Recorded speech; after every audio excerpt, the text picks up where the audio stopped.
What's up, guys? This is Austin again for the next little section of the Coach's Compound. It's been a few days, giving you guys some time to watch other videos and give all of us some time to have some downtime too.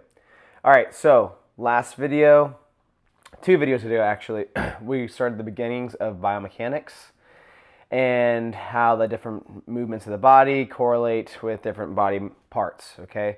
So now we're gonna try to bring all of that together into more applicable things for your coaching, okay? So we're gonna go over some stuff that you're actually going to see every single day that you can actually help your athletes with every single day, okay?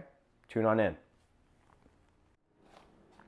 All right, guys, so if you remember the Biomechanics 101 lecture, we went over different body movements, okay? So we had like abduction, adduction, flexion, extension, internal rotation, external rotation, either or this way, down with the hip as well, okay? Now there are a couple things that we're gonna see periodically when it comes to the exercise, especially if you're like in the strength conditioning / CrossFit realm with, let's say, the Olympic lifts, but this is obviously prevalent to everybody that does overhead movements. So first off, let's think about overhead. What would this be? So if let's say I'm taking a jerk and I jerk it up, what motions would that be? Right here? Is just that shoulder flexion, okay? Staying into that shoulder flexion, okay? Going like this. Now here, as we've all, let's say assuming you've seen someone do a clean and jerk before, here, boom, and recover. Notice here that there is a rotational aspect, okay? Whenever the arm is flexed, the shoulder is flexed above your head, anytime that you are above your head like this, your arm is going to externally rotate as well to keep it safe, okay? So you don't see a jerk go like this, where it internally rotates. I don't even know if you would be able to like catch a weight like that. Externally rotates, okay? So when it comes to the jerk or like a shoulder press, it's kind of obvious, like your shoulder just does it by itself. But then when you go into a very fast dynamic movement like the snatch, where you do see some deviations. So as you come up, you see this start to happen. You're rolling forward, arms go behind you. That's going to be a problem for your shoulder, okay? Because, like we said, the shoulder is always paired with flexion and external rotation when you're above your head. So if you catch a snatch and you are flexed, but you're internally rotated, it is not going to be snug into that joint capsule, okay? Externally rotated is very strong in the capsule, equals a strong capsule. Internally rotated, it's not going to move that much, but not snug in the capsule. More chance for injury, impingement, things like that, okay? So, flexion, external rotation. You can say that, like let's say you're going over snatches for the day. Make sure you let everyone know armpits are flaring forward when we're snatching. If you're going over jerks, make sure to tell everyone when you jerk, armpits flaring forward. If their armpits start to flare backwards, that's a no-go, okay? Then you can step in and say, hey, overhead position, armpits flaring forward. You need the external rotation to stay safe, okay? Next is kind of the opposite. The extension in the shoulder and internal rotation. Those two are going to go together this time. So it's kind of easier to remember in that flexion, external rotation go together, extension, internal rotation go together, okay? This one is more or less, your body's going to do it by itself because it probably wouldn't work too well with the moves that we have that go into this motion, aka like dips, some muscle up stuff because there's a dip in it, maybe some tricep kickbacks. But okay, so let's say we're here in the anatomical position, which naturally is externally rotated, and then I'm trying to bring my shoulder back, like it just really isn't working. Versus if I internally rotate, so now my thumb is pointing down, I can go a whole lot further. Okay, externally rotate, thumb, that's where it's stopping. I can like force myself to if I like pull my lat down, but internally rotate, back.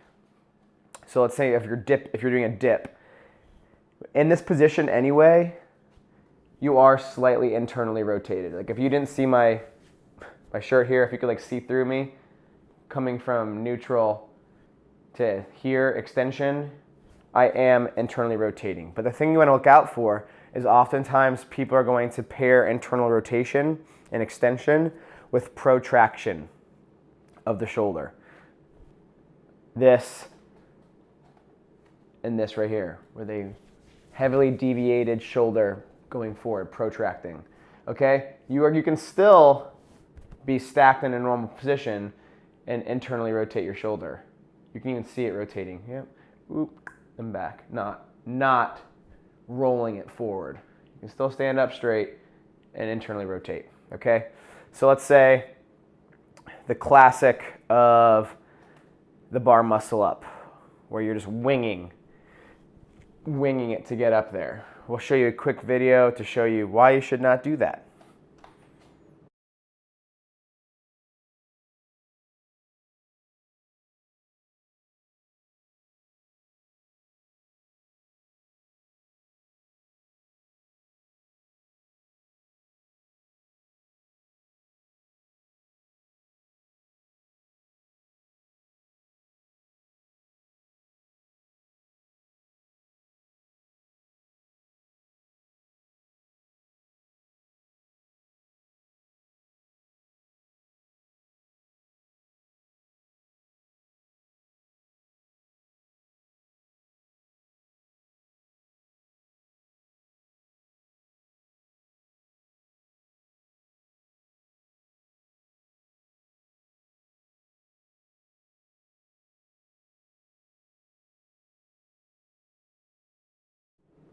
So that's a really cool kind of app you can use for your computer. It's on a website. It's called Muscle in Motion. I highly recommend it for all coaches. They break down like every exercise you can think of, show you the rotational aspects, show you the biomechanical aspects. Really good learning piece. Okay. So remember we talked about how the shoulder and the hip are pretty much like the same thing, as in they are both ball and socket joints. I'm going to move this down to the floor now, and we're going to go over the biomechanics when it comes to lower body now. Oh, okay. All right, so first off, I'm going to use it like based off the feet. We're going to assume internal rotation, external rotation, both sides, okay? And then extension, flexion. So let's think about the clean and jerk again, first off. Just like how we said with the upper body, shoulder, whenever you flex, an external rotation goes with it. Whenever you extend, internal rotation goes with it. Okay? So the jerk. When I go dip, jerk, that back leg, I don't know if you can see it, it's very important for it to be slightly internally rotated. I don't mean like actually all the way, slightly internally rotated. So let's see if you can you see that? The back foot is slightly facing the front foot, or straight if anything. Notice how this is a good position for the knee. You can lunge like this. So if I had to catch it super low, we're good. Now imagine, you see this a lot, especially in CrossFit. Dip, here. Back leg is externally rotated. Notice how the knee wants to bend away, but the momentum's going this way. The knee does not give very much this way. You do not want to medially deviate your knee high speeds, high load. No bueno, okay? So either leg, back foot, slightly internally rotated, if not straight. Straight, internally rotated. Better for internally rotated. You can go online and like to hook grip or whatever, all things gym, and watch some slow-mo videos of the pros jerking as well. And you can see, this is what they do. Okay, so there's that. Let's see. Now I'll squat on down. Watch, it already happened. So as I'm going down, knees are coming out. And then you can see here, knees are out. My hip is flexed.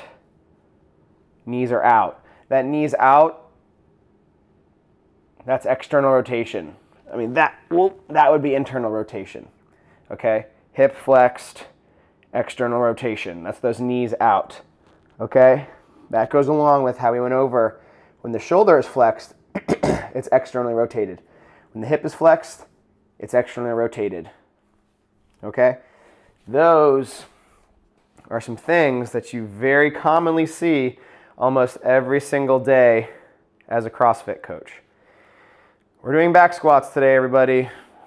Make sure that you are externally rotating your hip as you are going down, aka knees out. Okay? All right, we're gonna do lunges today. Make sure that back foot is slightly internally rotated. Okay? Extension, internal rotation, flexion, external rotation. Those are going to stay together, and you want to think of all the things. This is where you can kind of come in and whatever exercise you're talking about, however you want to describe it, do it however you want. Okay? You can be like, as long as, if you like the cue, armpits out, I like that cue, think of anything you can do yourself. Okay? Remember, again, extension, internal rotation, flexion, external rotation. That goes for the hip and the shoulder. Okay, guys? Start using this immediately, and you're going to help your athletes out. Stop searching, start coaching.